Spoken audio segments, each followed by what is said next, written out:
साथियों, इस वक्त हम आजमगढ़ ज़िले की लालगंज तहसील में मौजूद हैं और जहां जिस कैंपस में हम बैठे हैं ये नूरजहां चिल्ड्रन स्कूल है। और आए दिन शिक्षा को लेकर ये स्कूल जिस तरीके से जागरूकता अभियान चलाता रहता है और हम इसको बराबर अपने चैनल के माध्यम से हाईलाइट भी करते रहते हैं।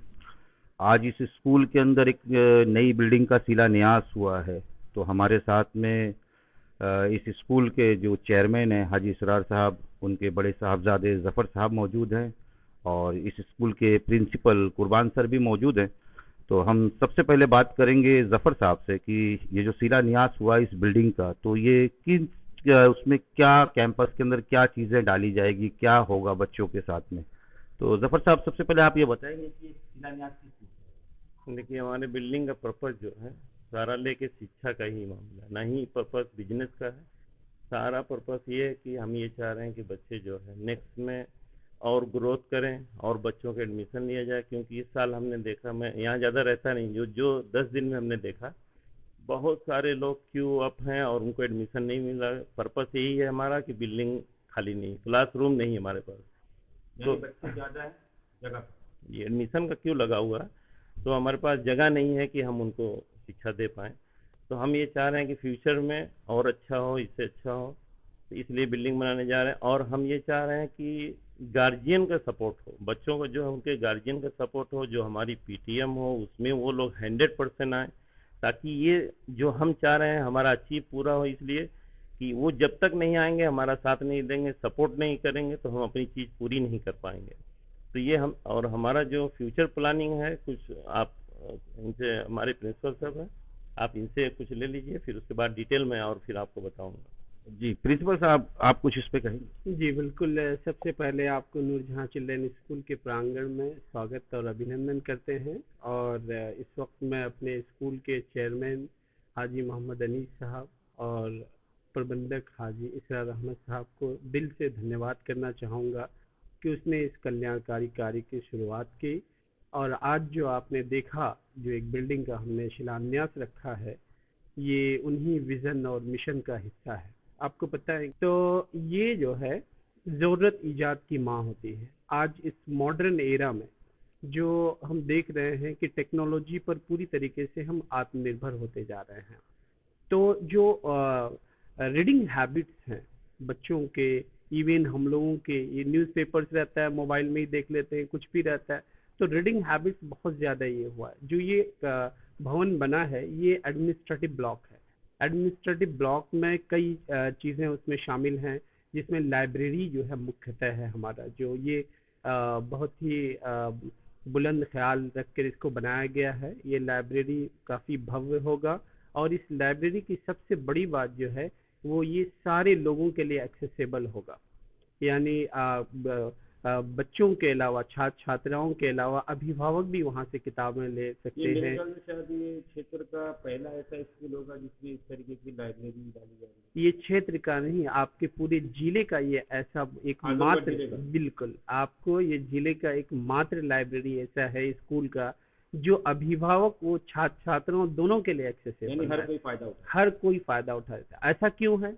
ऐसा इसलिए है कि जागरूकता केवल बच्चों के नहीं, बच्चे तो हमें हमेशा मिलते हैं, उसमें हम जागरूकता वगैरह करते रहते हैं, लेकिन मेन जो जागरूकता चाहिए वो अभिभावकों में वो पढ़ाई के प्रति जो है, क्या है, एक ट्रेडिशन बना है कि बच्चा पैदा हुआ है तो स्कूल जाएगा, लेकिन स्कूल क्यों जाएगा, उसका विजन, मिशन, या हमारी जो है मेहनत की कमाई बच्चों की पढ़ाई लिखाई में लग रहा है, तो उसका कुछ एक मकसद होना चाहिए। जब एक चीज का मिशन बनता है बिल्कुल, एक तो मिशन हो, बिल्कुल।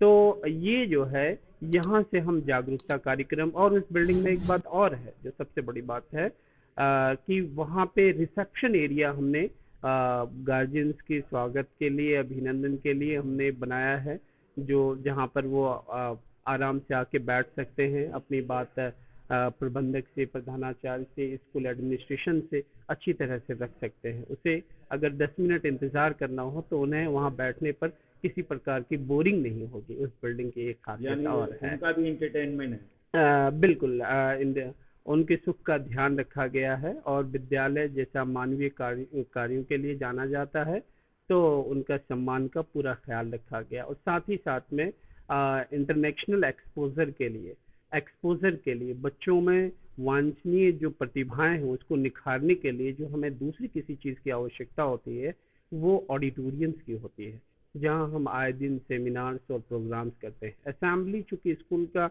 बहुत इम्पोर्टेंट पार्ट है, लेकिन उसमें सभी बच्चों को एक्सेस मिल पाए ये संभव नहीं होता है। इसलिए उस बिल्डिंग में ऑडिटोरियम और कंप्यूटर के जो है लेबोरेटरीज वगैरह सभी जो आधुनिक विशेषताएं हैं कि स्कूल की, उसमें तमाम चीज़ें आपको देखने को मिलेंगी। ठीक है। जफर साहब, आप कुछ और कह रहे हैं? जी सर, हम ये पेरेंट्स से चाह रहे थे, हम ये चाह रहे हैं कि जैसे बच्चे जब स्कूल से घर वापस जाएं तो उसमें पेरेंट्स का भी पूरा पूरा मतलब पूरा पूरा ध्यान होना चाहिए कि बच्चा जब स्कूल से आया है तो फिर क्या करके आया और क्या घर पे क्या कर रहा है, यानी शिक्षा को लेकर बच्चे के हाँ ऊपर हाँ, तवज्जो घर वालों पेरेंट्स बिल्कुल हमारे यहाँ जो चल रहा है जो गांव में खास तौर से, तो ये चीज़ नहीं हो पा रही, बच्चों पे ध्यान नहीं दिया। जब बच्चा गया बस्ता लेके अपना बैग लेके गया स्कूल, आया रख दिया, पेरेंट्स का कोई इन्वॉल्वमेंट उसमें नहीं है। तो हम ये चाह रहे हैं कि पेरेंट्स उसमें 80 से 100% इन्वॉल्वमेंट हो अपने बच्चे के साथ, क्योंकि उनका फ्यूचर जो है फ्यूचर और ब्राइट हो। तो इसलिए हम चाह रहे हैं कि पेरेंट्स और जो पीटीएम मीटिंग हमारी होती है उसमें अभी हमने अपनी टीम से पता किया तो पता चला कि 70% लोग, तो ऐसा क्यों 70%? जब बच्चे पढ़ते हैं 100% तो 100% लोग आए, तो ऐसा क्यों है कि 70% लोग आ रहे हैं? तो हम ये चाह रहे हैं कि फ्यूचर जो हमारा प्लानिंग है तो सबके सपोर्ट से ही हम चल पाएंगे। ये नहीं कि हमारा मैनेजमेंट मेहनत करता रहे, हमारे टीचर्स मेहनत करता रहे, आप हमारा सपोर्ट ही नहीं करें। पेरेंट्स तो और स्कूल दोनों का सपोर्ट मिलेगा, तब बिल्कुल बच्चा आगे ग्रोथ करेगा। बच्चा करेगा, हम जो हम चाह रहे हैं हमारा अचीव होगा, हमको हौसला मिलेगी, मैनेजमेंट को हौसला मिलेगी, हमारे टीचर्स को हौसला मिलेगी, हमारा जब कॉलेज का नाम होगा तो सबको हौसला मिलेगी। तो हम ये चाह रहे हैं कि पेरेंट्स जो है इसमें 100% इन्वॉल्वमेंट हो।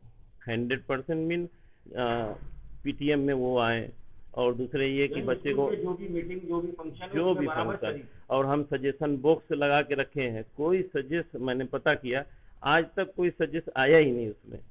सजेशन बॉक्स है हमारे पास, लेकिन बस वही है पीटीएम का कोई, पीटीएम मीन्स पेरेंट्स जो होते हैं उनका कोई ध्यान ही नहीं अपने बच्चे के ऊपर। अगर ध्यान होता तो सजेशन बॉक्स में कम से कम तो 2-4 कुछ ना कुछ तो होता ही।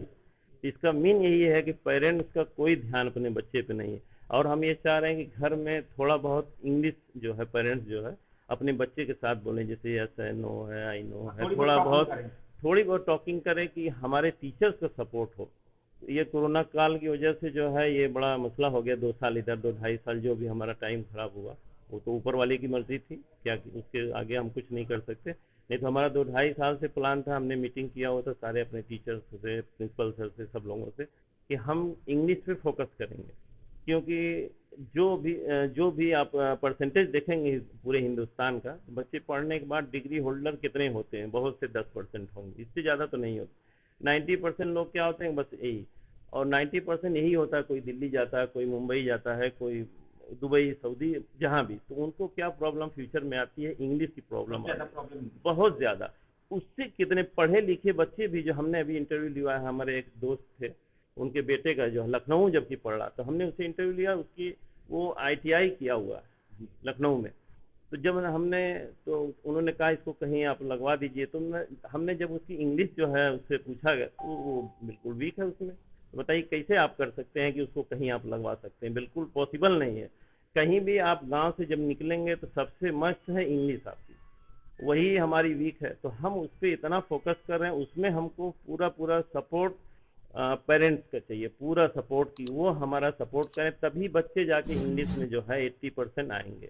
तो हम यही चाह रहे हैं कि हमारा जो है सपोर्ट सब लोग करें, सब मिल के करें, और बच्चे, हमारा प्लानिंग फ्यूचर में ही कि इंग्लिश पे ज़्यादा से ज़्यादा फोकस किया जाए, कि जो 90% लोग बच रहे हैं वो कहीं बेकार ना जाए, हमारे स्कूल से निकलने के बाद कहीं ना कहीं वो सेट हो जाए, हमारा यही। और ना ही देखिए, शुरू में भी हमने कह चुका, पहले भी, आज भी हम कह रहे हैं ये, कि हमारा बिजनेस का पर्पस ये नहीं है, ये हमारा शिक्षा है, और सबको पता है। कुछ लोग अगर कंफ्यूजन में है तो वो मैं क्लियर कर दे रहा हूँ कि हमारा बिजनेस से पर्पस नहीं है। तो हमारा यही कहना है, पब्लिक, हमारा मैसेज जो है ये पब्लिक के लिए, कि वो हमारा सपोर्ट करें, पेरेंट्स, और अपने खास तौर से अपने बच्चे का सपोर्ट करें, क्योंकि फ्यूचर में जो है कोई प्रॉब्लम ना है। धन्यवाद। तो जैसा अभी आपने देखा, हमारे साथ में प्रिंसिपल साहब भी मौजूद थे और जफर साहब भी मौजूद थे, और बहुत ही अच्छी बात इन्होंने कही कि जैसे इससे पहले भी हमारे चैनल के माध्यम से प्रिंसिपल कुर्बान सर ने कहा था कि हम कुछ चीज़ें स्कूल में नया फ्यूचर लाएंगे। तो ये बात आज सिद्ध हो गई कि जो मैं कहता हूँ वो करता हूँ वाली बात। और जैसा जफर साहब ने कहा कि स्कूल शिक्षा जो है खाली बच्चे स्कूल में ही हासिल नहीं कर सकते, कि जब तक उनके पेरेंट्स सपोर्ट ना करें। तो अगर शिक्षक का अगर अपने बच्चों को शिक्षित बनाना है, ये बहुत ही अच्छा मैसेज ये दे रहे हैं कि अपने बच्चों को अगर शिक्षित बनाना है, एक तालीम का एक जागरूकता अभियान चलाना है, तो स्कूल और पेरेंट्स को दोनों को मिलकर जब तक काम नहीं करेंगे तो बच्चे तालीम याफ्ता भी नहीं बन पाएंगे। और जिस तरीके से स्कूल की एक सोच होती है कि तालीमी मेयार को ऊपर तक पहुंचाया जाए, वो पॉसिबल तभी हो सकता है जब स्कूल और घर के पेरेंट्स मिल के काम करेंगे।